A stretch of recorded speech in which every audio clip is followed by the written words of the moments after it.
Hi, I'm Connor, And I'm Lucas. and we're with South Jersey Boys Read. We miss having you guys at our meetings. Today's theme is dinosaurs, and we're going to be reading two books. The first book is Gorgonzola, a Very Stinky Saurus, by Margie Palatini. And the second book is When Dinosaurs Came with Everything, written by Elise Broach and illustrated by David Small. Gorgonzola, a Very Stinky Saurus, by Margie Palatini.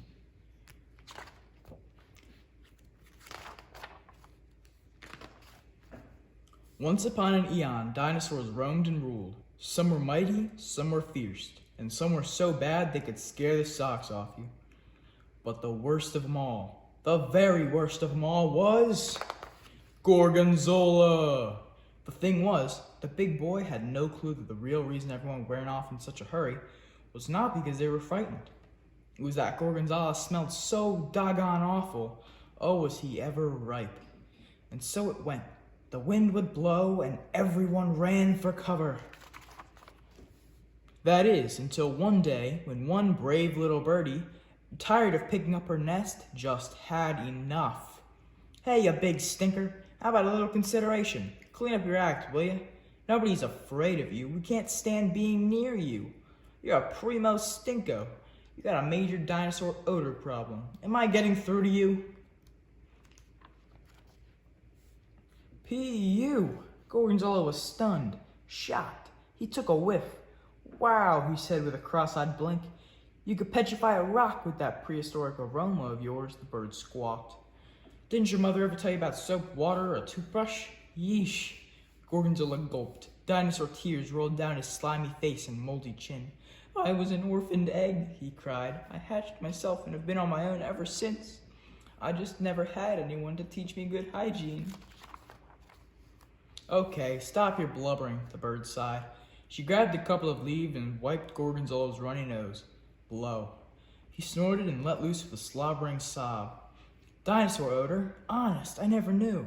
All right already, get a grip, she said with a comforting pat. So you stink a little. Okay, a lot. But stop at the waterworks, I'm drowning here. The bird began to feel a little guilty. A whole lot wet, and more than just a bit sorry for the stinky saurus. Well, I guess, if you want, I can help you clean up. You can? The bird fell backward in a faint. First, we take care of that breath. Birdie handed over a large toothbrush, plenty of toothpaste, and stood back a safe distance. Okay, she called out from a no-smell zone. Go to it. Up and down, back and forth, spit, spit, spit. And don't forget to floss. You've got stuff stuck in there from the Mesozoic era. A swish of mouthwash wouldn't be a bad idea either.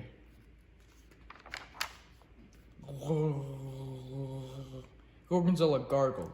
What do you think? Minty, huh? Not bad, said the bird with a cautious sniff. She tossed him a sponge and a washcloth. It was on to the main event, soap and water. Whoa, whoa, don't just splash. You gotta scrub, boys, scrub. Get those shoulders into it, work it. And use some shampoo. You're a tad flaky on top. Ouch, ooh, I got soap in my eyes. It's stinging. Keep scrubbing, a big baby, said Birdie with a sharp whistle. Watch behind those ears, and don't forget your neck. You've got about a dozen rings around the collar. The dinosaur scrubbed and scrubbed. Oh, no you don't. Feet first, ordered the bird, and no playing with the bubbles. Get to that toe cheese, and, she whispered, remember the tail, buddy. Gorgonzola remembered everything, and most important, everywhere. A little powder here, there, and plenty of lotion for that scaly skin. Why, he felt like a new beast, and acted like one too. I feel like a real humane being, he said, all spiffed and polished. But tell me, exactly how often do I have to do this? Well, every day, of course, Birdie answered. That is, if you want to be civilized and hang around with me and my friends. Gorgonzola grinned. Oh, I do.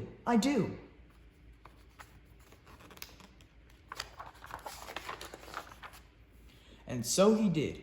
He kept clean and joined his new friends each Tuesday for bingo. Bingo, I win. Thursdays for book club. And Friday was luau night. He was the life of the party and smelled good for it too. Yes, Gorgonzola was delighted and positively proud to be the first dinosaur officially declared extinct. The end. Now we will read When Dinosaurs Came with Everything, written by Elise Broach and illustrated by David Small.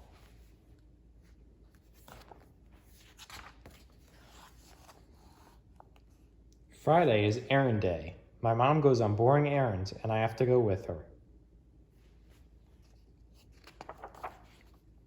And this Friday seemed like any other Friday, until we got to the bakery. A sign above the donuts read, "Buy a dozen, get a dinosaur." I couldn't believe my eyes. Neither could my mom. "They must mean a toy," she said. But when I took the box of donuts, the lady behind the counter said, "Hold on, little guy. Don't forget your dinosaur."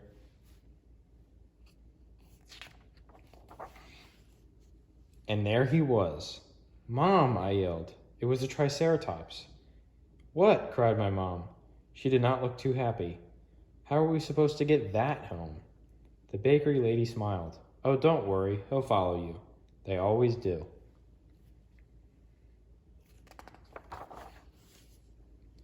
And he did, all the way to the doctor's office, where I had to go for my checkup.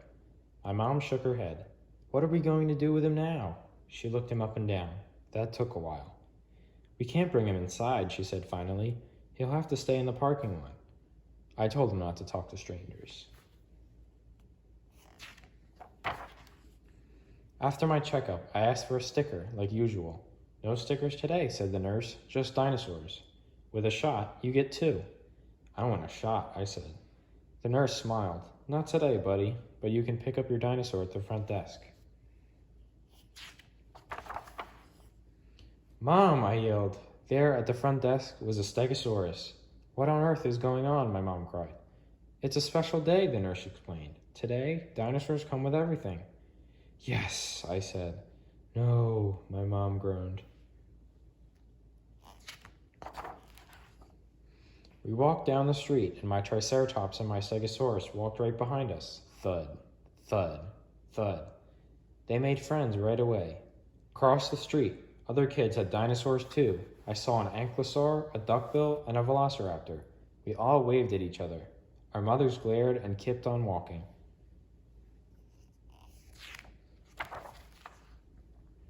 "I think we'd better go home right now," my mom said.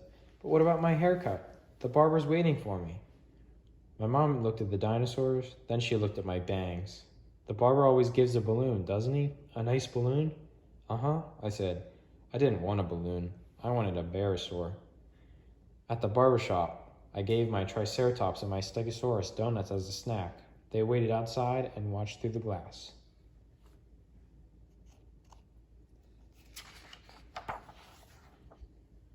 The barber pumped the chair up high. He cut my hair too short, but I didn't mind because then he patted my head and said, "Wait right here, sport." He was gone for a long time. My mom tapped her foot. "I don't like this," she said. "Where exactly do they keep all the balloons?" Just then, the barber came back with something flying over his head. It wasn't a balloon. "Mom," I yelled. It was a pterosaur. "This is too much," my mom protested. "Now listen," she said to the barber. "I think a balloon will do just fine today. Don't you have any balloons?" "Sorry, lady, no balloons. You can one of these instead."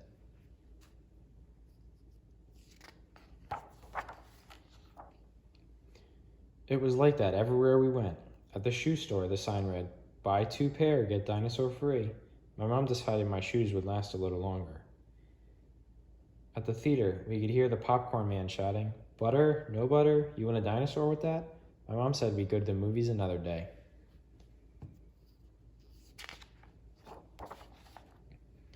At the diner, I wanted to stop for a hamburger.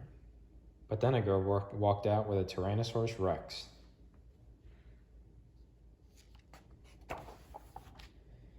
"Okay, that's it," my mom cried. "We are definitely not having lunch there." She looked at my Triceratops, my Stegosaurus, and my Pterosaur. "What are we supposed to do with all these dinosaurs? We don't have room for them. We can't take care of them." I hugged her leg. "Don't worry, Mom. They can live in the backyard." My mom shook her head. "Sweetheart, they're not toys. Dinosaurs are a lot of work." "But Mom, look, they eat anything. And they sleep outside. I'll do everything, I promise. Please, Mom, please." My mom sighed. Well, I suppose we can't just leave them there. Thank heavens we didn't stop at the diner. We hurried home, and my dinosaurs hurried after us. Thud, thud, thud, flap, flap, flap. When we were almost there, we saw a duck-billed dinosaur, standing alone on a street corner. He looked lost. Mom, that's a baby hadrosaur. He's all by himself. Sweetie, we've already got our hands full. The hadrosaur followed us. It wasn't my fault. When we got home, my mom needed to lie down, so I made lunch for the dinosaurs. Then I showed them where to go to the bathroom. I told them to stay out of the neighbor's yard because of his mean dog.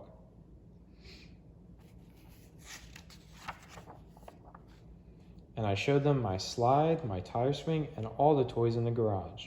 They seemed to be having fun, but they really went wild when I took out my frisbee.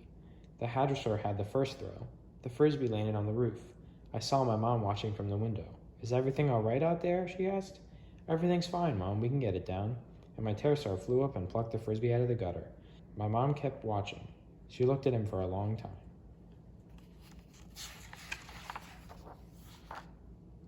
The next thing I knew, she had him cleaning the gutters. And then she came out on the backyard with a pile of wet clothes. These spikes come in handy, don't they? She said. Pretty soon, my mom had thought of chores for all of my dinosaurs. But I knew they didn't mind. It just meant they were part of the family. When we were finished helping, my mom said I could invite some friends over. It was a bring your own dinosaur party. And guess what happened next? I heard my mom on the phone at the bakery. She asked, "Do you have any donuts left?" And that's when I knew everything would be just fine.